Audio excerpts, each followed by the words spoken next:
Teaching career centre में। तो चलिए दोस्तों, आज हम लोग जो देख रहे हैं ये दोस्तों आरपीएफ एसआई का प्रैक्टिस सेट देखेंगे। इसमें दोस्तों 50 क्वेश्चन दिए गए हैं। आपको इसमें बताना है कि आपका कितना नंबर आ पा रहा है। अगर दोस्तों इस प्रैक्टिस सेट में आपका 25 से 30 नंबर भी आ रहा है तो आपकी तैयारी बहुत ज़्यादा बेहतर मानी जाएगी, ठीक है। क्योंकि ये सभी क्वेश्चन जो है आरपीएफ एसआई के दृष्टिकोण से लिया गया। इसमें हिस्ट्री, पॉलिटी, ज्योग्राफी सभी विषय के प्रश्न दिए गए। तो चलिए बिना देरी का हम लोग शुरुआत करते हैं आज के सेशन को। तो यहाँ पर पहला क्वेश्चन दोस्तों आपको देख रहा होगा, बोल रहा है निम्नलिखित में से कौन सा एक युग में सम्मिलित नहीं है। यानी कि इसमें से कौन एक सुमेलित नहीं है वो आपको बताना है। यहाँ पर दिया गया दीवान ए मुस्तखराज अलाउद्दीन खिलजी है, ये बिल्कुल ठीक है आपका। दीवान ए अमीर को ही मोहम्मद बिन तुगलक के समय आया था, बिल्कुल ठीक है। दीवान ए खैरात फिरोज शाह तुगलक के बीच आया था, ये बिल्कुल ठीक है। दीवान ए रिसायत बलबन के बीच, नहीं ये आपका गलत हो जाएगा। बलबन के बीच नहीं, दीवान ए रियायत बात कीजिएगा तो ये अलाउद्दीन खिलजी के समय ही आया था। क्या दोस्तों, अलाउद्दीन खिलजी के समय ही आया था, ठीक है। तो ये चीज ध्यान दीजिएगा। अलाउद्दीन खिलजी ने, याद रखिएगा इससे और चीज क्वेश्चन पूछा जाता है तो राइट तो आंसर हो जाएगा आपका ऑप्शन नंबर डी, बिल्कुल राइट आंसर हो जाएगा। लेकिन याद रखिएगा अलाउद्दीन खिलजी से जो प्रश्न आपका बनता है यहाँ पर पूछा जाएगा कि अस्थाई सेना का किसने नियम रखा था। अस्थाई सेना पूछेगा तो वो आपका हो जाएगा कौन, अलाउद्दीन खिलजी। पूछेगा बाजार नियंत्रण प्रणाली किसने स्टार्ट किया था, तो याद रखिएगा वो भी किया था किसने, अलाउद्दीन खिलजी ने। पूछेगा आपसे, याद रखिएगा सेना को नगद वेतन किसने दिया था, सेना को नगद वेतन की बात करेगा तो वो भी आपका हो जाएगा अलाउद्दीन खिलजी। और अलाउद्दीन खिलजी से पूछेगा दोस्तों हुलिया प्रथा किसने स्टार्ट किया था, हुलिया प्रथा भी अलाउद्दीन खिलजी के द्वारा स्टार्ट किया गया था। दीवान ए खैरात है फिरोज शाह तुगलक से और प्रश्न बनते हैं, जिसे याद रखिएगा दोस्तों एक होता है और दीवान ए बंदगान, क्या बोलिएगा, दीवान ए बंदगान भी किसके समय आया था, तो याद रखिएगा फिरोज शाह तुगलक के समय। फिरोज शाह तुगलक ने, याद रखिएगा अनुवाद विभाग का भी मतलब कि बोल सकते हैं अनुवाद विभाग का भी स्थापना किया था फिरोज शाह तुगलक के समय, ठीक है। ये चीज ध्यान दीजिएगा। मोहम्मद बिन तुगलक को पगला सुल्तान कहते हैं। इसने जो है अपनी राजधानी दिल्ली से दौलताबाद स्थानांतरित किया था। और अमीर एक कोही, और बोल सकते हैं कि इसकी को बोलता है दीवान एक कोही, दोनों जो याद रखिएगा कृषि विभाग से संबंधित थे। तो यहाँ से right answer option number D बिल्कुल राइट आंसर हो जाएगा, ठीक है। चलिए बढ़ते हम लोग अगले प्रश्न की तरफ। नेक्स्ट क्वेश्चन देखिए क्या बोला गया, निम्नलिखित में से किस सुल्तान ने पहले हजरते आला की उपाधि अपनाई और बाद में सुल्तान की। देखिए हजरते आला की अगर उपाधि सबसे पहले पूछेगा तो वो हो जाएगा शेरशाह सूरी। शेरशाह सूरी याद रखिएगा दोस्तों, इसको बोलते हैं शेरशाह सूरी के बचपन का नाम क्या था, ये चीज पूछा गया है आपके बिहार दरोगा में। तो बचपन का नाम इनका हो जाएगा दोस्तों क्या, फरीद खां।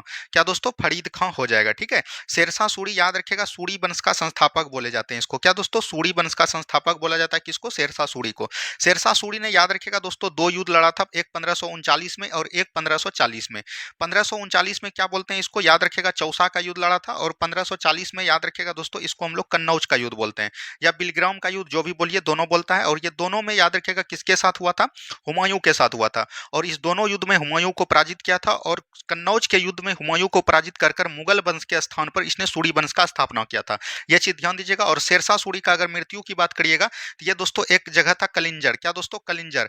कलिंजर पर दोस्तों आक्रमण करने के समय याद रखिएगा एक दोस्तों जो बोल सकते हैं कि अग्नासायल है, इन्हीं के आप ऊपर आकर फट गया और इनकी मृत्यु हो गई। तो यहां से हो जाएगा राइट आंसर क्या, ऑप्शन नंबर डी बिल्कुल राइट आंसर आपका हो जाएगा। अब देखिए आपके ऑप्शन में क्या आया है दोस्तों, बलबन। तो बलबन याद रखिएगा दोस्तों, इसने जो है सिजदा एवं पेबोस का स्टार्ट किसने किया था, तो याद रखिएगा सिजदा एवं पेबोस किसने स्टार्ट किया था व्यवस्था, तो वो किया था किसने, बलबन ने, ठीक है। याद रखिएगा रक्त एवं लौ की नीति किसने अपनाया था, रक्त एवं लौ की नीति अगर बात करिएगा तो वो हो जाएगा आपका बलबन, ठीक है। तो ये दोनों बात एकदम आपको ध्यान देनी है। सिकंदर लोदी ने, याद रखिएगा दोस्तों, 1504 ईस्वी में जो है आगरा शहर का स्थापना किया था। क्या दोस्तों, आगरा शहर का स्थापना किया था। बहलोल लोदी, याद रखिएगा दोस्तों, लोदी वंश का संस्थापक होता है। लोदी वंश के संस्थापक पूछेगा तो वो कौन हो जाएगा आपका, बहलोल लोदी हो जाएगा। और बहलोल लोदी याद रखिएगा दोस्तों दिल्ली सल्तनत का एकमात्र अफगान शासक था। क्या बोलिएगा, एकमात्र अफगान शासक था। और दिल्ली सल्तनत में पूछेगा सबसे अधिक शासक किसने किया था, तो बहलोल लोदी ने, ठीक है। चलिए बढ़ते हम लोग अगले प्रश्न की तरफ। नेक्स्ट क्वेश्चन को ध्यान से देखिए क्या बोला गया। नेक्स्ट क्वेश्चन यहाँ पर बोला गया पृथ्वीराज विजय का लेखक कौन है। यानी कि पृथ्वीराज विजय और एक होता है दोस्तों, याद रखिएगा पृथ्वीराज रासो। क्या बोलिएगा, एक होता है पृथ्वीराज विजय और पृथ्वीराज रासो, ये चीज ध्यान दीजिएगा। पृथ्वीराज विजय याद रखिएगा जननायक के द्वारा लिखा गया था, तो ऑप्शन नंबर सी बिल्कुल राइट आंसर हो जाएगा। और पृथ्वीराज रासो अगर पूछेगा तो वो चंद्रवई के द्वारा लिखा गया था, चंद्रवाई के द्वारा लिखा गया था, तो ये बिल्कुल ध्यान दीजिएगा। और इसमें दोस्तों याद रखिएगा पृथ्वीराज के प्रेम प्रसंग के बारे में बताया गया था। क्या दोस्तों, प्रेम प्रसंग के बारे में बताया गया था। और याद रखिएगा हिंदी काव्य का, हिंदी का हिंदी का दोस्तों बोल सकते हैं कि सबसे बड़ा काव्य किसको बोला जाता है, तो याद रखिएगा पृथ्वीराज रासो को बोला जाता है। ठीक है, चलिए बढ़ते हैं हम लोग अगले प्रश्न की तरफ। नेक्स्ट क्वेश्चन को ध्यान से देखिए क्या बोला गया था। नेक्स्ट क्वेश्चन यहाँ पर दिया गया, इंपेरियल कैडेट कॉर्प्स की स्थापना किसने किया था। तो इंपेरियल कैडेट कॉर्प्स की स्थापना किसने किया था दोस्तों, तो यहाँ पर से हो जाएगा आपका right answer option number C हो जाएगा, लॉर्ड लिटन ने। किसने दोस्तों, लॉर्ड लिटन के द्वारा किया गया था। सॉरी, लॉर्ड लिटन नहीं होगा दोस्तों, यहाँ पर इंपीरियल कैडेट कॉर्प्स की स्थापना लॉर्ड कर्जन के द्वारा 1901 ईस्वी में किया गया था। कब दोस्तों, 1901 ईस्वी में। तो यहाँ से राइट आंसर 1901 का कार्यकाल लॉर्ड कर्जन का है, क्योंकि लॉर्ड कर्जन का कार्यकाल की बात करेगा तो 1899 से लेकर 1905 तक इनका कार्यकाल किया गया। विश्वविद्यालय अधिनियम दोस्तों किसके समय आया था, तो याद रखिएगा यह भी लॉर्ड कर्जन के समय ही आया था। लॉर्ड कर्जन से और क्या याद रखना है, याद रखिएगा दोस्तों, इसने जो है बंगाल विभाजन को स्टार्ट किया था। क्या दोस्तों, बंगाल विभाजन। बंगाल विभाजन को स्टार्ट इसने कब रखा था, घोषणा किया था 19 जुलाई 1905 को। कब दोस्तों, 19 जुलाई 1905 को। और इसी घोषणा को लेकर याद रखिएगा दोस्तों एक आंदोलन चलाया गया, जिसको कि हम लोग क्या बोलते हैं, स्वदेशी आंदोलन बोलते हैं। स्वदेशी आंदोलन बोलते हैं, तो ये चीज ध्यान दीजिएगा। स्वदेशी आंदोलन कब चलाया गया था, तो याद रखिएगा स्वदेशी आंदोलन 7 अगस्त 1905 को चलाया गया था। ये दोस्तों बंगाल विभाजन के विरुद्ध चलाया गया था। और तब फिर भी दोस्तों कर्जन नहीं माना, लेकिन याद रखिएगा दोस्तों 16 अक्टूबर 1905 को इसने जो है बंगाल विभाजन कर दिया था। ये भी चीज ध्यान दीजिएगा। बंगाल को दोस्तों दो भागों में बांट दिया, एक दोस्तों पूर्वी बंगाल और एक पश्चिमी बंगाल। तो यहाँ पर बात करता है पूर्वी बंगाल। पूर्वी बंगाल एक होता है दोस्तों पश्चिमी बंगाल। तो पूर्वी बंगाल का राजधानी कहाँ दिया दोस्तों, ढाका। और दोस्तों पश्चिमी बंगाल का राजधानी कहाँ पर दिया, कोलकाता दिया। तो ये भी क्वेश्चन पूछा जाएगा आपके एग्जाम में। और दोस्तों याद रखिएगा बंगाल विभाजन को रद्द कब कर दिया था, तो याद रखिएगा तृतीय दिल्ली दरबार जो हुआ था दोस्तों 1911 में, उसमें दोस्तों बंगाल विभाजन को रद्द कर दिया था। ठीक है, अब देखिए यहाँ पर से लॉर्ड लिटन आता है दोस्तों। तो याद रखिएगा 1878 में दोस्तों इन्होंने क्या किया था, बर्नाक्यूलर प्लेस एक्ट लाया था और लॉर्ड रिपन ने इसको समाप्त किया था। लॉर्ड मिंटो याद रखिएगा 1909 का अधिनियम दोस्तों हम लोग जानते हैं, और सांप्रदायिक निर्वाचन की घोषणा इसी अधिनियम में की गई थी। चलिए बढ़ते हैं हम लोग अगले प्रश्न की तरफ। नेक्स्ट क्वेश्चन को ध्यान से देखिए। भारत के ब्रिटिश साम्राज्य के दौरान निम्नलिखित वायसरायों का कालाक्रम में अनुसार कीजिए। मतलब कि सबसे पहले कौन वायसराय था, उसके बाद कौन था, ये चीज ध्यान दीजिएगा। देखिए लॉर्ड कर्जन की बात करिएगा दोस्तों, इनका कार्यकाल था 1899 से 1905 का। ठीक है, चेम्सफोर्ड का बात करिएगा दोस्तों, तो ये था दोस्तों कब, 1916 से लेकर लगभग 1926 तक था। 26 तक नहीं दोस्तों, ये बोल सकते हैं 22 तक था। ठीक है, ये चीज ध्यान दीजिएगा। इरविन का कार्यकाल 1931 में है और लॉर्ड हॉटिंग द्वितीय तो 1911 का कार्यकाल है। तो यहाँ पर से देखिए सबसे पहले 1 हो जाएगा, उसके बाद 3 हो जाएगा, उसके बाद दोस्तों 2 हो जाएगा, उसके बाद 4 हो जाएगा। तो यानी 1 3 2 4 बिल्कुल right answer, option number B बिल्कुल राइट आंसर। यहाँ पर लॉर्ड इरविन आपको दिख रहा होगा दोस्तों 1927 में। याद रखिएगा संसद का दोस्तों स्थापना इन्हीं ने के द्वारा किया गया था। पुराना संसद जो बना था 1927 में, उसका रखा गया था गठन। तो ये उस समय दोस्तों वायसराय कौन थे, तो लॉर्ड इरविन थे। चेम्सफोर्ड दोस्तों याद रखिएगा 1921 का अधिनियम आया था दोस्तों, याद रखिएगा। इसको हम लोग क्या बोलते हैं, चेम्सफोर्ड अधिनियम बोलते हैं। और ये भी चीज ध्यान दीजिएगा, यह किस में आया था, तो याद रखिएगा ये 1919 का अधिनियम था। क्या दोस्तों, 1919 का नियम, जिसको कि लॉर्ड चेम्सफोर्ड के अधिनियम या दोस्तों हम लोग इसको बोलते हैं। और दोस्तों लॉर्ड हॉर्डिंग द्वितीय अभी तुरंत हमने बताया 1911 में दोस्तों क्या आया था, तृतीय दिल्ली दरबार। क्या दोस्तों, तृतीय दिल्ली दरबार आया था, जिसमें याद रखिएगा दोस्तों कि बंगाल विभाजन को रद्द किया गया। और दोस्तों उसी समय जो है तृतीय दिल्ली दरबार में ही याद रखिएगा भारत का राजधानी जो है, भारत का राजधानी आपसे पूछा जाएगा, भारत का राजधानी जो है कलकत्ता से स्थानांतरित कर कहाँ लाया गया, तो याद रखिएगा कलकत्ता से स्थानांतरित कर दिल्ली को बनाया गया। ठीक है, तो ये भी चीज एकदम आपको ध्यान दीजिएगा। कर्जन के बारे में हमने आपको बता दिया। चलिए नेक्स्ट क्वेश्चन देखिए क्या बोला गया दोस्तों। नेक्स्ट क्वेश्चन यहाँ पर दिया गया है, निम्नलिखित युग्मों में से सही सुमेलित नहीं है। यानी कि कौन इसमें सुमेलित नहीं है। पवाना विद्रोह 1873-76 में बिल्कुल ठीक है ये दोस्तों। और ये किसके विरुद्ध आया था, तो याद रखिएगा इसका नेता कौन था, ईशान चंद्र राय था। दक्कन किसान विद्रोह 1875 में बिल्कुल ठीक है। सन्यासी विद्रोह 1763-1800 में बिल्कुल ठीक है। कोल विद्रोह 1870 में नहीं, कोल विद्रोह हुआ था 1831 से लेकर 32 तक। तो यही आपका बिल्कुल राइट आंसर हो जाएगा। ऑप्शन नंबर डी गलत था, तो गलत ही पूछ रहा था। सन्यासी विद्रोह याद रखिएगा दोस्तों 1700 ईस्वी से चला था, 1770 से लगभग 1800 तक, तो मान सकते हैं। और इसका दोस्तों कौन था, तो याद रखिएगा इसमें बोल सकते हैं कि दोस्तों कौन था, भवानी पाठक। कौन दोस्तों, भवानी पाठक इनका नेतृत्व किया था। तो ये भी चीज एकदम आपको ध्यान दीजिएगा। और सन्यासी विद्रोह का दोस्तों बोल सकते हैं आनंद मठ में देखने को इसका मिलता है। क्या दोस्तों, आनंद मठ पुस्तक है। और इस पुस्तक का रचना किसने किया था, तो याद रखिएगा बंकिम चंद्र चटर्जी ने। किसने दोस्तों, बंकिम चंद्र चटर्जी के द्वारा इस पुस्तक की गठन हुआ था। चलिए अगला क्वेश्चन देखिए क्या बोला गया दोस्तों। नेक्स्ट क्वेश्चन दिया गया है, निम्नलिखित में से कौन से कथन सत्य नहीं है, यानी कि एक कथन गलत है, गलत को ही आपको चुनना है। लीडर के संपादक मदन मोहन मालवीय थे, बिल्कुल ठीक है दोस्तों। मुंबई क्रॉनिकल को आरंभ करने वाला फिरोज शाह मेहता थे, ये भी बिल्कुल ठीक है। इंडिपेंडेंट के संस्थापक जवाहरलाल नेहरू थे, नहीं ये आपका गलत हो जाएगा। इंडिपेंडेंट के संस्थापक आपका हो जाएगा कौन दोस्तों, मोतीलाल नेहरू। क्या बोलिएगा, मोतीलाल नेहरू हो जाएगा, बिल्कुल राइट आंसर। तो यहाँ से आपका जो क्या बोल सकते हैं कि ऑप्शन नंबर सी बिल्कुल राइट आंसर हो जाएगा। गलत पूछ रहा था, गलत का आंसर हो जाएगा ऑप्शन नंबर सी, ठीक है। चलिए नेक्स्ट क्वेश्चन देखिए क्या बोला गया दोस्तों। व्यवहारिक वेदांत के प्रतिपादक कौन थे। व्यवहारिक वेदांत के प्रतिपादक पूछेगा तो वो हो जाएगा दोस्तों विवेकानंद। क्या दोस्तों, विवेकानंद। विवेकानंद के बचपन का नाम क्या था दोस्तों, नरेंद्र दत्त। नरेंद्र दत्त कौन था दोस्तों, नरेंद्र दत्त था, ये भी चीज ध्यान दीजिएगा। और दोस्तों इसको विवेकानंद का उपाधि किसने दिया था, ये क्वेश्चन आपसे कई बार बीपीएससी पूछ चुका है, तो याद रखिएगा दोस्तों खेतरी का महाराज। कौन दोस्तों, खेतरी के महाराजा, ठीक है। और खेतरी का महाराजा कौन था, तो याद रखिएगा राजा अजीत सिंह। क्या बोलिएगा, राजा अजीत सिंह इनका नाम था, ठीक है। ये चीज ध्यान दीजिएगा। विवेकानंद ने याद रखिएगा दोस्तों 1893 के शिकागो धर्म सम्मेलन में भाषण दिया था। और दोस्तों बोल सकते हैं 1857 में जो है रामकृष्ण मिशन की स्थापना किसने किया था भारत में। रामकृष्ण मिशन की स्थापना किसने किया था, तो वो किया था किसने, 1857 में विवेकानंद ने। रामकृष्ण मिशन याद रखिएगा, रामकृष्ण परमहंस जो विवेकानंद के गुरु हुए करते थे। याद रखिएगा दयानंद सरस्वती ने 1875 में दोस्तों वेदांत कॉलेज का स्थापना किया था। यानी कि बोल सकते हैं कि वेदांत आर्य समाज का गठन कब किया था, याद रखिएगा आर्य समाज का गठन पूछेगा तो वो 1875 में बंबई में किसने किया था, दयानंद सरस्वती ने। दयानंद सरस्वती ने ही दिया था दोस्तों नारा, याद रखिएगा वेदों की ओर लौटो। क्या बोलिएगा, वेदों की ओर लौटो। तो ये भी चीज एकदम आपको ध्यान देनी है। राजा राम मोहन राय ने याद रखिएगा दोस्तों 1815 ईस्वी में जो है याद रखिएगा आत्मीय समाज का गठन किया था। क्या बोलिएगा, आत्मीय समाज का गठन। और 1828 ईस्वी में क्या किया था, ब्रह्म समाज का गठन किया था। तो ये दोनों चीज को एकदम याद रखनी है। नेक्स्ट क्वेश्चन देखिए क्या बोला गया, मद्रास में स्वदेशी आंदोलन का नेतृत्व किसने किया था। तो मद्रास में दोस्तों स्वदेशी आंदोलन का नेतृत्व किसने किया था, चिदरम पल्लई ने। क्या दोस्तों, चिदरम पल्लई ने। तो ये चीज ध्यान दीजिएगा, ऑप्शन नंबर सी बिल्कुल राइट आंसर हो जाएगा। राजगोपालाचारी को याद रखेगा 1954 ईस्वी में दोस्तों सबसे पहला जो है भारत रत्न देखने को मिला था, भारत रत्न मिला था। तो ये चीज आपको बहुत ज्यादा इंपॉर्टेंट हो जाएगा, ठीक है। चलिए नेक्स्ट क्वेश्चन देखिए क्या बोला गया दोस्तों, नहरों का देश निम्न में से किसे कहा जाता है। तो नहरों का देश दोस्तों पाकिस्तान को कहा जाता है। क्या दोस्तों, पाकिस्तान को कहा जाता है। याद रखिएगा दोस्तों एक चीज पूछा जाएगा, नलकूपों का देश किसको कहते हैं। तो नलकूपों का देश अगर पूछेगा तो वो आपका हो जाएगा अपना भारत को कहा जाता है। क्या दोस्तों, भारत का कहा जाता है। झीलों का देश भी पूछ सकता है आपको, झीलों का देश किसको कहता है। तो झीलों का देश हो जाएगा दोस्तों फिनलैंड को कहा जाता है। क्या दोस्तों, फिनलैंड। और आपसे पूछ सकता है कि हाथी का देश किसको बोलता है दोस्तों, हाथियों का देश किसको बोला जाता है। तो याद रखिएगा ये हो जाएगा आपका थाईलैंड। क्या हो जाएगा, थाईलैंड हो जाएगा। तो बिल्कुल right answer option number C हो जाएगा। पाकिस्तान भारत के साथ कितना सीमा साझा करता है, तो याद रखिएगा 3323 किलोमीटर, ठीक है। बांग्लादेश याद रखिएगा भारत से कितना सीमा साझा करता है, 4096 किलोमीटर। तो ये चीज एकदम आपको याद रखनी है। चलिए बढ़ते हैं हम लोग अगले प्रश्न की तरफ। दोस्तों आप लोग को सेशन कैसा लग रहा है ये भी आपको कमेंट करनी है, अच्छा लग रहा है, खराब कर रहा है, डेली चले नहीं चले ये भी आपको बतानी है। नेक्स्ट क्वेश्चन देखिए क्या बोला गया, निम्नलिखित में से किस खेल में प्रत्येक पक्ष में 11 खिलाड़ी नहीं होते हैं। यानी क्रिकेट में तो 11 खिलाड़ी होते हैं, हॉकी में दोस्तों 11 खिलाड़ी होते हैं, फुटबॉल में भी दोस्तों 11 खिलाड़ी होते हैं। याद रखिएगा एक होता है दोस्तों रिग्बी फुटबॉल। क्या दोस्तों, रिग्बी फुटबॉल बोल सकते हैं। और इसमें याद रखिएगा 15 खिलाड़ी होते हैं। तो यहाँ पर फुटबॉल बोल रहा था तो इसमें 11 होते हैं। खो खो में दोस्तों 9 खिलाड़ी ही होते हैं। तो यही आपका राइट आंसर हो जाएगा क्या, ऑप्शन नंबर बी बिल्कुल राइट आंसर आपका हो जाएगा, ठीक है।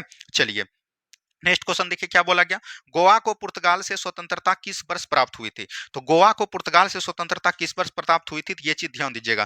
देखिए गोवा को दोस्तों पुर्तगाल ने कब जीता था, तो याद रखिएगा दोस्तों 1910 ईस्वी में दोस्तों इस पर स्थापित किया था।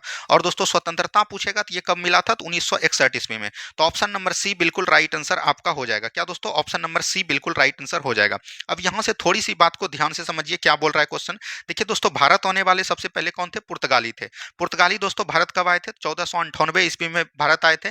और ये दोस्तों याद रखिएगा केरल के मालाबार तट पर कोच्चिन के जगह पर आए थे। कौन दोस्तों, कोच्चिन स्थान पर आए थे। तो ये चीज ध्यान दीजिएगा। और दोस्तों यहाँ पर इसको आने में किसने मदद किया था, तो याद रखिएगा जमोरिन ने। किसने दोस्तों, जमोरिन ने इसका दोस्तों स्वागत किया था, वहां का राजा हुआ करता था। तो याद रखिएगा जमोरिन ने इनका स्वागत किया था। तो ऑप्शन नंबर सी बिल्कुल राइट आंसर आपका हो जाएगा, ठीक है। चलिए नेक्स्ट क्वेश्चन देखिए क्या बोला गया, भारत छोड़ो आंदोलन निम्न में से किसकी विफलता के कारण शुरू हुआ था। तो भारत छोड़ो आंदोलन कब हुआ था दोस्तों, तो 8 अगस्त 1942 को हुआ था। 8 अगस्त 1942 को जो भारत छोड़ो आंदोलन हुआ था वो याद रखिएगा क्रिप्स मिशन की मतलब बोल सकते हैं विफलता के कारण जो है 8 अगस्त 1942 को जो भारत छोड़ो आंदोलन हुआ था। क्रिप्स मिशन याद रखिएगा दोस्तों ये कब आया था, मार्च 1942 में दोस्तों क्रिप्स मिशन भारत आया था। और दोस्तों भारतवासियों को इससे बहुत ज्यादा था उम्मीद की ये चीज होगा, लेकिन खुदा पहाड़ निकली चुहिया। और इसने दोस्तों याद रखिएगा भारत को सिर्फ जो है स्वतंत्रता स्वतंत्रता दिलाने की बात नहीं की, बल्कि दोस्तों डोमिनियन स्टेट देने का बात किया। क्या दोस्तों? डोमिनियन स्टेट देने का प्राप्त किया। तो ये चीज ध्यान दीजिएगा। इसीलिए दोस्तों इसको जो बोला गया दोस्तों, मतलब महात्मा गांधी जी के द्वारा बोला गया कि ये तो दोस्तों हमने 1928 में ही मांगा था, तो अभी आप दे रहे हैं तो इसका कोई भी वैल्यू नहीं होगा। इसी के द्वारा 8 अगस्त 1942 को भारत छोड़ो आंदोलन चलाया गया दोस्तों। और भारत छोड़ो आंदोलन जो चलाया गया था दोस्तों, ये कहां पर चला गया था? तो याद रखिएगा, मुंबई के वर्धा से चलाया गया था। ठीक है, तो ये चीज ध्यान दीजिएगा। ये भी चीज ध्यान दीजिएगा, ग्वालियर टैंक मैदान से चलाया गया था, मुंबई से। और दोस्तों इसमें दोस्तों याद रखिएगा 0 आवर्स को चलाया गया था। क्या दोस्तों? भारत छोड़ो आंदोलन जब चलाया था तो अंग्रेजों के दौरान 0 आवर्स चलाया गया था। 0 आवर्स चलाने का मतलब हुआ कि दोस्तों सभी जो जितने भी आंदोलनकारी थे उसको दोस्तों जेल में बंद कर दिया जाता था। तो उसी में दोस्तों महात्मा गांधी को कहां पर बंद कर गया था? याद रखेगा दोस्तों, आगा खां पैलेस में। और ये दोस्तों आपको प्रश्न पूछा गया था, महात्मा गांधी के साथ दोस्तों और किसको किए थे? कस्तूरबा गांधी को। क्या दोस्तों? कस्तूरबा गांधी को, जिसमें कि कस्तूरबा गांधी की मृत्यु हो जाती थी, मृत्यु हो गई थी। ठीक है, ये चीज ध्यान दीजिएगा। और दोस्तों इनके याद रखिएगा, एक दोस्तों राजेंद्र प्रसाद थे। राजेंद्र प्रसाद को कहां पर दिया था? पटना के बंकीपुर जेल में। कहां पर दोस्तों? पटना को बंकीपुर जेल में। एक दोस्तों कौन थे? याद रखिएगा, जयप्रकाश नारायण। अगर आप दोस्तों बीपीएससी का एग्जाम दे रहे हैं तो ये क्वेश्चन बहुत ही इंपॉर्टेंट हो जाता है। जयप्रकाश नारायण को कहां पर किया था? तो याद रखिएगा, हजारीबाग जेल में। हजारीबाग जेल से दोस्तों ये भाग गए थे, तो ये चीज ध्यान दीजिएगा। और उस दिन कौन था? तो दीपावली का दिन था। ये क्वेश्चन कई बार बीपीएससी पूछ चुका है। ठीक है, अब देखिए यहाँ पर आपको ऑप्शन में दिख रहा होगा कैबिनेट मिशन। कैबिनेट मिशन याद रखिएगा, इसका स्थापना कब हुआ है दोस्तों? 24 मार्च 1946 को दोस्तों ये भारत आए थे। और इसने जो बोला था कि भारत को दोस्तों स्वतंत्रता दिलवाएंगे, संविधान का गठन करेंगे, ये किसने बोला था? Cabinet mission. कैबिनेट मिशन में 3 सदस्य थे, उसको याद करने का ट्रिक है काल। यानी कि दोस्तों एक हो जाएगा दोस्तों स्टेपर्ट क्रिप्स, और दोस्तों एक हो जाएगा दोस्तों अलेक्जेंडर। क्या बोलिएगा? अलेक्जेंडर। अलेक्जेंडर हो जाएगा। और दोस्तों बात करिएगा तीसरा जो हो जाएगा दोस्तों लॉरेंस, पैथविक लॉरेंस हो जाएगा। पैथविक लॉरेंस भारतीय सचिव के पद पर थे, इसीलिए दोस्तों इनको अध्यक्ष माना जाता है। साइमन कमीशन का गठन याद रखिएगा, ये भारत कब आए थे दोस्तों? तो याद रखिएगा, ये भारत आए थे दोस्तों 3 फरवरी 1928 को। कब बोलिएगा? 3 फरवरी 1928 को, जिसमें कि भारत में इसका विरोध किया गया। ठीक है, चलिए अगला क्वेश्चन देखिए क्या बोला गया। संसद के दोनों सदनों की संयुक्त बैठक का प्रावधान किस संविधान से लिया गया है? संसद के दोनों संयुक्त अधिवेशन कब बुलाया जाता है? तो याद रखिएगा दोस्तों, जब लोकसभा और राज्यसभा में किसी विधेयक को लेकर विवादित हो जाता है। क्या दोस्तों? विवाद हो जाता है, तब दोस्तों संयुक्त अधिवेशन बुलाया जाता है। संयुक्त अधिवेशन को कौन बुलाते हैं? तो याद रखिएगा दोस्तों, राष्ट्रपति बुलाते हैं। और राष्ट्रपति बुलाते हैं किस अनुच्छेद के तहत? याद रखिएगा, संविधान के 108 अनुच्छेद के तहत दोस्तों इसको बुलाते हैं। और याद रखिएगा ये कहां से लिया गया है? तो ऑस्ट्रेलिया के संविधान से लिया गया। कहां से बोलिएगा? ऑस्ट्रेलिया के संविधान से लिया गया है। तो ऑप्शन नंबर यहां से सी बिल्कुल राइट आंसर हो जाएगा। संयुक्त अधिवेशन से और एक प्रश्न आपको पूछा जाएगा कि संयुक्त अधिवेशन को बुलाता कौन है? तो राष्ट्रपति हो गया। लेकिन याद रखिएगा दोस्तों, इसकी अध्यक्षता कौन करता है? अध्यक्षता की बात करेगा तो वो आपका हो जाएगा लोकसभा अध्यक्ष। ठीक है, ये चीज ध्यान दीजिएगा। ऑस्ट्रेलिया के संविधान से दोस्तों और क्या-क्या चीज लिया गया था? तो याद रखिएगा, ऑस्ट्रेलिया के संविधान से प्रस्तावना की भाषा लिया गया था। क्या दोस्तों? प्रस्तावना की भाषा लिया गया था। और बात करिएगा तो दोस्तों समवर्ती सूची लिया गया था। समवर्ती सूची पर विचार जो होगा तो वो दोस्तों कहां से लिया गया था? तो याद रखिएगा वो भी लिया गया था ऑस्ट्रेलिया से। ठीक है, ये चीज ध्यान दीजिएगा। सोवियत संघ रूस के संविधान से क्या लिया गया था दोस्तों? याद रखिएगा मौलिक कर्तव्य। क्या बोलिएगा? मौलिक कर्तव्य कहां से लिया गया था? तो याद रखिएगा मौलिक कर्तव्य को रूस के संविधान से लिया गया था। तो ये चीज ध्यान दीजिएगा। आयरिश संविधान, आयरलैंड के संविधान से क्या लिया गया था? DPSP, direct principle of state policy, यानी कि राष्ट्र के नीति निर्देशक सिद्धांत कहां से लिया गया था? ये भी लिया गया था डीपीएसपी यानी कि आयरलैंड से। फ्रांस से दोस्तों, फ्रांस से क्या लिया गया था? याद रखिएगा समानता लिया गया था, बंधुता लिया गया था। ये सब कहां से लिया गया था? फ्रांस से संविधान से। तो ये सब क्वेश्चन वैसे होते हैं जो कि आपके एग्जाम में डायरेक्ट आएंगे, तो ये सब क्वेश्चन को बार बार सुनिए, आपको याद होगा। ठीक है, चलिए नेक्स्ट क्वेश्चन देखिए क्या बोला गया। संविधान के अनुच्छेद 17 एवं 18 में व्यवस्था की गई। देखिए 17 और 18, 14 से लेकर 18 तक की जब बात करेगा दोस्तों, तो इसमें दोस्तों याद रखेगा समानता की बात की गई है। क्या दोस्तों? समानता की बात की गई है, और ये एक प्रकार का सामाजिक समानता है। तो ऑप्शन नंबर सी ए बिल्कुल राइट आंसर हो जाएगा। और 14 में दोस्तों क्या बोला गया? याद रखेगा विधि के समक्ष समानता। क्या बोलिएगा? विधि के समक्ष समानता। ठीक है, ये चीज ध्यान दीजिएगा। 15 में बोला गया कि धर्म जाति के आधार पर किसी में भेदभाव नहीं की जाएगी। 16 में क्या बोला गया? अवसर की समानता। अवसर की समानता। 17 में बोला गया अस्पृश्यता का अंत। 18 में बोला गया उपाधियों का अंत। तो ये चीज ध्यान दीजिएगा, ऑप्शन नंबर ए बिल्कुल राइट आंसर हो जाएगा। ठीक है, चलिए बढ़ते हम लोग अगले प्रश्न की तरफ। नेक्स्ट क्वेश्चन देखिए क्या बोला गया। भारतीय नागरिकों के लिए एक समान सिविल संहिता की बात किस अनुच्छेद में की गई है? समान सिविल संहिता की बात कई बार हमने बताया अनुच्छेद 44 में की गई है, ये चीज ध्यान दीजिएगा। और ये दोस्तों एक कौन मात्र राज्य था? गोवा, जहां पर लागू था। और अभी दोस्तों उत्तराखंड में भी ये लागू है, तो ये चीज भी आपको याद रखनी है। अनुच्छेद 40 में क्या बोला गया है? याद रखेगा पंचायती राज के बारे में बताया गया है। क्या दोस्तों? पंचायती राज के बारे में।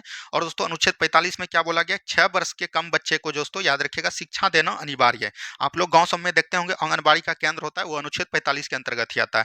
अनुच्छेद 48 के क में दोस्तों क्या गया? याद रखिएगा सबसे पहले 48 में देखिए क्या दिया गया? कृषि एवं पशुपालन। क्या बोलिएगा? कृषि एवं पशुपालन। और 48 के क में दिया गया है पर्यावरण एवं वन्य जीवों का संरक्षण। क्या दोस्तों? पर्यावरण का संरक्षण एवं वन्य जीवों का संरक्षण। तो ये सभी चीज को एकदम आपको याद रखनी है। चलिए अगला प्रश्न देखिए क्या बोला गया दोस्तों। नेक्स्ट क्वेश्चन यहाँ पर दिया गया, निम्नलिखित में से वह व्यक्ति कौन है जो संसद का सदस्य नहीं होता है लेकिन उसे संसद का संबोधन करने के लिए अधिकार है। तो देखिए दोस्तों, अनुच्छेद 76 को जब पढ़िएगा तो बोला गया है कि भारत का दोस्तों एक महान्यायवादी होगा। क्या दोस्तों, भारत का एक महान्यायवादी होगा। तो ये चीज ध्यान दीजिएगा, जो कि दोस्तों याद रखिएगा संसद के किसी भी सदन में बैठ सकते हैं, बोल सकते हैं, भाग ले सकते हैं, लेकिन याद रखिएगा वोट नहीं दे सकते हैं। ये दोस्तों भारत का अटॉर्नी जनरल बोलते हैं, ऑप्शन नंबर ए। और इसका दोस्तों ये मतलब बोल सकते हैं, ये जो प्रश्न आपको पूछा गया कि संसद के सदस्य अधिकार नहीं होता है लेकिन वो संसद में बैठ सकते हैं, बोल सकते हैं, ये संविधान 88 का क्लाउज 3 इसको प्रावधान कराता है। और ये दोस्तों कौन होते हैं, भारत का अटॉर्नी जनरल। भारत का अटॉर्नी जनरल अभी कौन है दोस्तों, तो याद रखिएगा आर वेंकट रमन। कौन बोलिएगा, आर वेंकट रमन हो जाएगा बिल्कुल right answer. Option number A बिल्कुल राइट आंसर हो जाएगा। भारत का मुख्य न्यायाधीश की चर्चा कितना में है, याद रखिएगा संविधान के 124 आर्टिकल में इसका वर्णन किया गया है। निर्वाचन आयुक्त भाग 15 में आते हैं। और दोस्तों बात करेगा अनुच्छेद का तो 324 आर्टिकल में इसका वर्णन किया गया है। ठीक है, चलिए नेक्स्ट क्वेश्चन देखिए क्या बोला गया, भारत का नियंत्रक एवं महालेखा परीक्षक किसके लिए मुख्य लेखाकार तथा लेखा परीक्षक के रूप में कार्य करता है। ये दोस्तों याद रखिएगा, जिस तरह भारत का एक राष्ट्रपति होता है, भारत का एक उपराष्ट्रपति होता है, उसी तरह दोस्तों बात करिएगा तो ये दोस्तों भारत का एक सीएजी होता है, यानी कि comptroller and auditor general of India, जिसको हम लोग नियंत्रक एवं महालेखा परीक्षक बोलते हैं। तो ये राज्य और सरकार एक ही के लिए होता है। जिस तरह की भारत और दोस्तों बिहार के लिए एक राष्ट्रपति होते हैं, तो उसी प्रकार तथा राज्य सरकार के लिए ये एक केंद्र मतलब बोल सकते हैं नियंत्रक एवं महालेखा परीक्षक होते हैं। कैग की नियुक्ति कौन दोस्तों करते हैं, तो याद रखिएगा राष्ट्रपति करते हैं, प्रेसिडेंट करते हैं। कैग का मतलब बोल सकते हैं संविधान के किस आर्टिकल में वर्णन है, तो 148 आर्टिकल में वर्णन है। तो यह चीज एकदम आपको ध्यान दीजिएगा। अभी दोस्तों वर्तमान में जो है कंप्यूटर एंड ऑडिटर जनरल पहले गिरीश चंद्र मुर्मू थे, अभी जो है वर्तमान में बदल गए हैं। तो उसको आपको याद करना है, बताना है कमेंट बॉक्स में कि अभी जो है नया वाला कैग कौन बने हैं, तो ये चीज ध्यान देनी है। चलिए नेक्स्ट क्वेश्चन देखिए क्या बोला गया, विधानसभा के प्रत्येक सदस्य कम से कम कितनी जनसंख्या का प्रतिनिधित्व करते हैं। देखिए दोस्तों, एक होता है दोस्तों क्या बोलिएगा विधानसभा होता है, और एक होता है दोस्तों लोकसभा। क्या तो दोस्तों संसद क्या होता है, एक होता है सॉरी लोकसभा होता है, क्या होता है दोस्तों लोकसभा। तो विधानसभा से जो पारित होते हैं उसको हम लोग क्या बोलते हैं, विधायक बोलते हैं। क्या बोलते हैं, विधायक, आपको पता होगा। और लोकसभा को बोलते हैं संसद। क्या बोलते हैं दोस्तों, संसद सदस्य, संसद सदस्य जो जीतते हैं उसको संसद बोलते हैं, और विधानसभा में जो जीतते हैं उसको बोलते हैं विधायक। विधायक याद रखिएगा दोस्तों 75,000 प्रतिनिधि का दोस्तों समर्थन कर सकते हैं, जनसंख्या का प्रतिनिधि कर सकते हैं न्यूनतम। ये हुआ दोस्तों आपको न्यूनतम। और अधिकतम की बात करेगा तो ये हो जाएगा दोस्तों आपका 1 लाख। क्या दोस्तों 1 लाख हो जाएगा।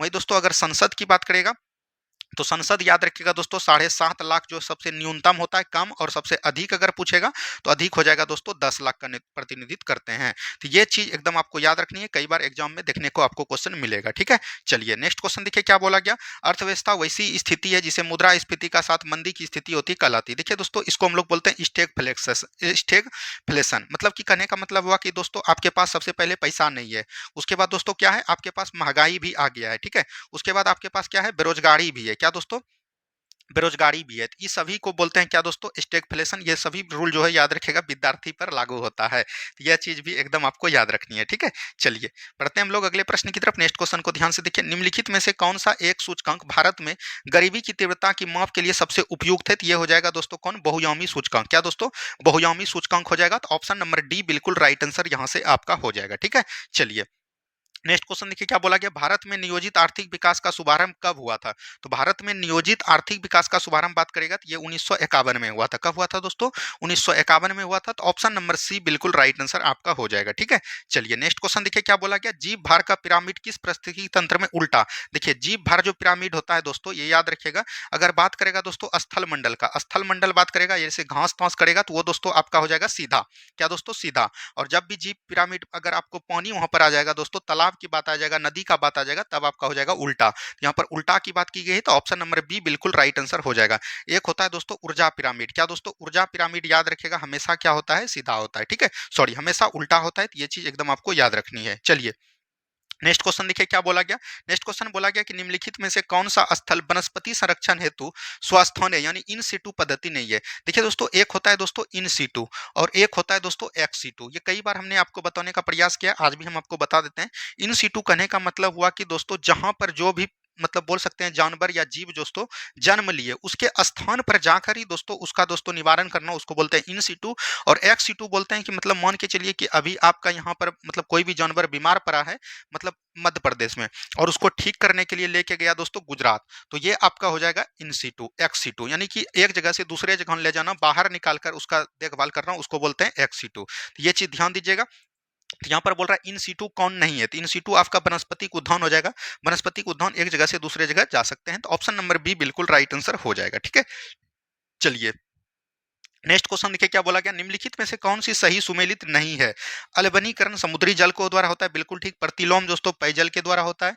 विकृतीकरण प्रोटीन में पाया जाता है। पश्चीकरण दोस्तों चाय में नहीं, पश्चीकरण की प्रक्रिया किसमें देखने को मिलता है, दूध में। क्या दोस्तों दूध में देखने को मिलता है, तो ऑप्शन नंबर यहाँ से डी बिल्कुल राइट आंसर आपका हो जाएगा। क्या होगा दोस्तों, ऑप्शन नंबर डी बिल्कुल राइट आंसर हो जाएगा। ठीक है, चलिए नेक्स्ट क्वेश्चन देखिए क्या बोला गया, उत्कृष्ट धातुओं के संदर्भ में निम्न वाक्यों पर विचार कीजिए। तो चलिए विचार करते हैं। देखिए उत्कृष्ट धातु कौन होता है दोस्तों, तो याद रखिएगा जैसे आपका हो गया सोना हो गया, चांदी हो गया, ये सब क्या हो जाएगा दोस्तों, ये सब हो जाएगा प्लेटिनियम, ये सब उत्कृष्ट धातु होता है। सबसे पहले समझिए उत्कृष्ट धातुओं में प्रकृति शुद्ध रूप में प्राप्त होती है, बिल्कुल ठीक है। सोना को हम शुद्ध रूप में प्राप्त करते हैं। यूरेनियम तथा सीसा उत्कृष्ट धातु के उदाहरण है। नहीं दोस्तों, अभी तुरंत हमने बताया उत्कृष्ट धातु किसको बोलते हैं, सोना तथा चांदी को। तो यहाँ पर सही पूछ रहा है, तो केवल एक सही हो जाएगा।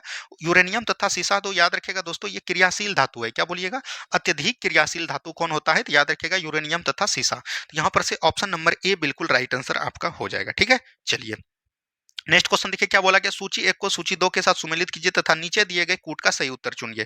देखिए भंजन जो है दोस्तों, भंजन को हम लोग किसमें सबसे देखिए बलनीकरण है। बलनीकरण में दोस्तों किसका प्रयोग करते हैं, रबर का, तो ये तो हो जाएगा एक। हाइड्रोजीकरण दोस्तों खाद बसा का, ये हो जाएगा चार।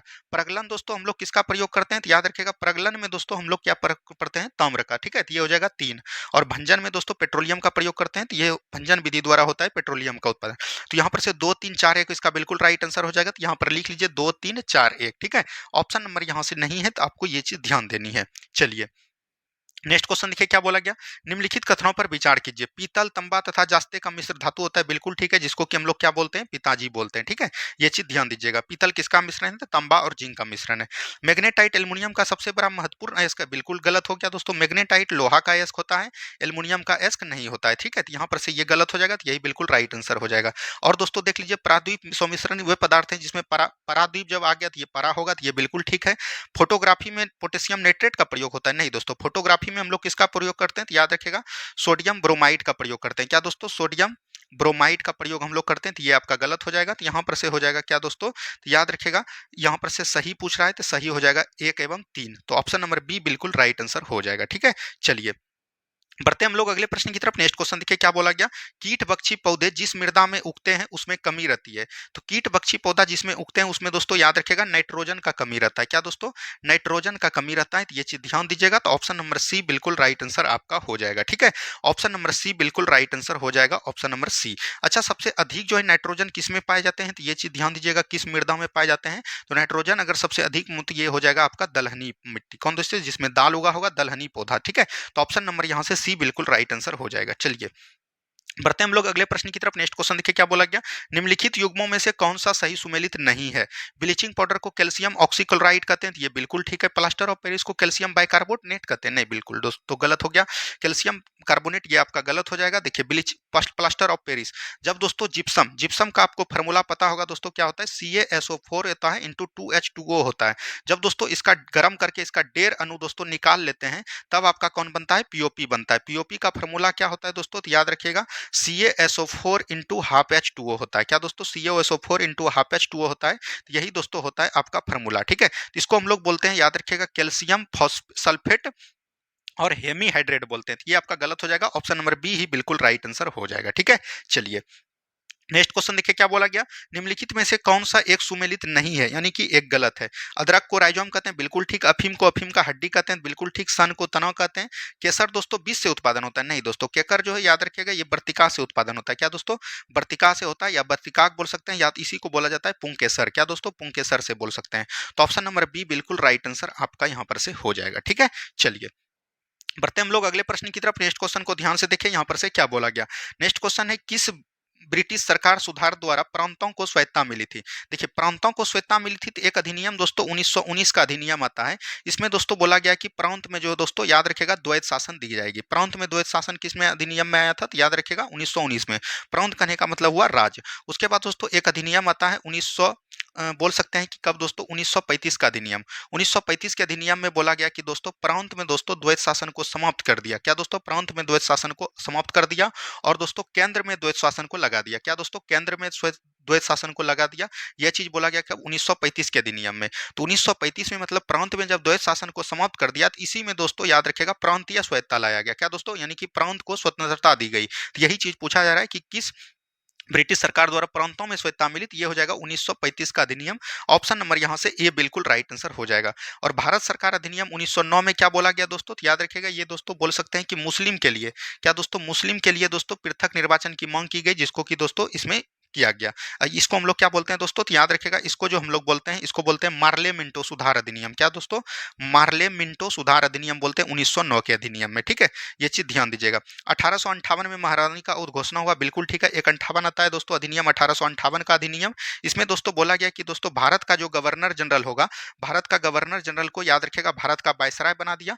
और भारत का वायसराय के पद पर सबसे पहले कौन बैठे दोस्तों, लॉर्ड कैनिंग बैठे थे। ये भी चीज एकदम आपको याद रखनी है। चलिए नेक्स्ट क्वेश्चन देखिए, क्या राष्ट्रीय सुरक्षा दिवस कब मनाया जाता है। तो राष्ट्रीय सुरक्षा दिवस दोस्तों याद रखेगा 4 मार्च को मनाया जाता है।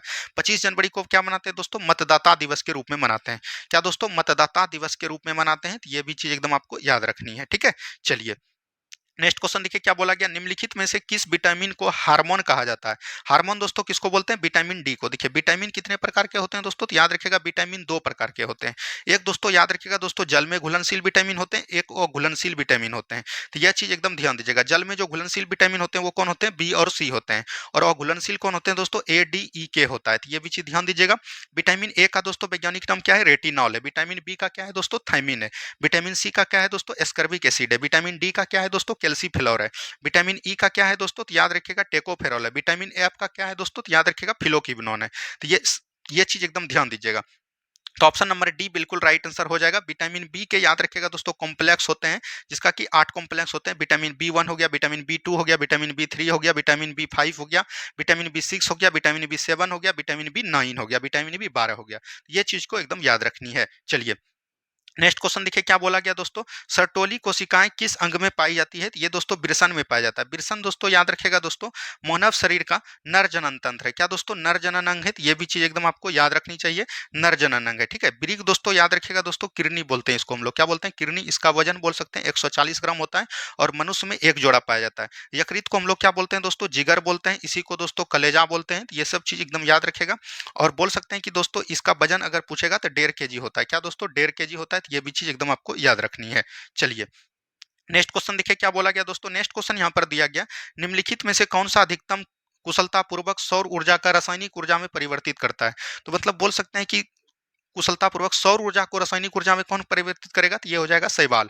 और क्लोरा को एक प्रकार का बोल सकते हैं हरा शैवाल। क्या दोस्तों, हरा शैवाल बोलते हैं। तो यही बिल्कुल राइट आंसर हो जाएगा। ऑप्शन नंबर ए बिल्कुल राइट आंसर हो जाएगा। क्लोरेला एक ऐसा प्रकाश है दोस्तों कि याद रखिएगा जो भी अंतरिक्ष में जाते हैं, शैवाल एक ऐसा प्रकार का है जो कि अंतरिक्ष में जाने वक्त इसका भोजन का रूप में प्रयोग करते हैं। तो ऑप्शन नंबर यहाँ से ए बिल्कुल राइट आंसर हो जाएगा। अब दोस्तों शैवाल, शैवाल का अध्ययन क्या कहलाता है, तो याद रखिएगा फाइकोलॉजी। क्या दोस्तों, फाइकोलॉजी। शैवाल कितने प्रकार के होते हैं, 3 प्रकार के होते हैं। एक दोस्तों होते हैं लाल शैवाल। क्या दोस्तों, लाल शैवाल होते हैं। एक होते हैं दोस्तों भूरा शैवाल और एक होते हैं दोस्तों हरा शैवाल। तो यहाँ पर दोस्तों लाल शैवाल को क्या बोलते हैं, तो याद रखिएगा रेडोफाइसी। क्या दोस्तों, रेडोफाइसी बोलते हैं। और दोस्तों भूरा शैवाल को क्या बोलते हैं, फियोफाइसी। क्या बोलिएगा, फियोफाइसी बोलते हैं। ठीक है, ये चीज ध्यान दीजिएगा। और दोस्तों हरा शैवाल को क्या बोलते हैं, क्लोरोफाइसी। तो ये तीनों चीज को एकदम आपको ध्यान देना है, कई बार एग्जाम में पूछे गए। ठीक है, चलिए नेक्स्ट क्वेश्चन देखिए, क्या बोला गया, क्षय रोग टीबी का परीक्षण हेतु विशिष्ट परीक्षण है। क्षय रोग किसको बोलते हैं दोस्तों, टीबी, यानी कि जिसको कि हम लोग तपेदिक बोलते हैं। और ये एक प्रकार का जीवाणु के द्वारा होता है। क्या दोस्तों, जीवाणु के द्वारा होता है। और ये याद रखिएगा दोस्तों फेफड़ा को दोस्तों ये निरूपित करता है, यानी फेफड़ा को प्रभावित करता है। तो ये चीज ध्यान दीजिएगा। यहाँ पर ऑप्शन नहीं दिख रहा है दोस्तों, तो याद रखिएगा दोस्तों इसका जो मतलब बोल सकते हैं कि परीक्षण किया जाता है ICJR के द्वारा किया जाता है। तो ये चीज ध्यान दीजिएगा। और दोस्तों यहाँ बिडाल टेस्ट आप लेके चल सकते हैं, क्योंकि दोस्तों बिडाल में याद रखिएगा टाइफाइड का प्रभावित करता है। बिडाल में टाइफाइड का जो भी रोगी होता है उसको प्रशिक्षित किया जाता है। ठीक है, चलिए नेक्स्ट क्वेश्चन देखिए, क्या बोला गया दोस्तों, सूची 1 को सूची 2 को मिलाना है। प्लेग के द्वारा दोस्तों क्या होता है, तो याद रखिएगा दोस्तों प्लेग यहाँ पर हो जाएगा पिस्सुओं को काटने से फैलता है। फैलेरिया दोस्तों मच्छरों से होता है, तो ये हो जाएगा 3। बेरी दोस्तों विटामिन बी की कमी से होता है, तो ये हो जाएगा 4। टाइफाइड दोस्तों आंतों को प्रभावित करता है, तो ये हो जाएगा 1। और ये इसका हो जाएगा 2, यानी 2 3 4 1। तो 2 3 4 1 दोस्तों आपका कहाँ पर हो जाएगा, 2 3 4 1 हो जाएगा बिल्कुल right answer. Option number D में है, तो ऑप्शन नंबर डी बिल्कुल यहाँ पर से राइट आंसर हो जाएगा। ये दोस्तों आज RPF का दोस्तों हमने आपको क्वेश्चन कराया। इसमें आपको बताना बताना है कि आपने कितना नंबर इसमें लाया। क्या दोस्तों इसमें कितना नंबर आपने आया आपका, ये चीज़ आपको कमेंट बॉक्स में करनी है। और दोस्तों आपका इसी तरह से प्रैक्टिस सेट चलता रहेगा, बस आप लोग एग्जाम तक जुड़े रहिए, आपको दिखेगा कि जीके में कितना आपको दोस्तों फायदा होने जा रहा है। ठीक है, धन्यवाद, मिलते हैं हम लोग नेक्स्ट वीडियो में। जय हिंद, जय भारत।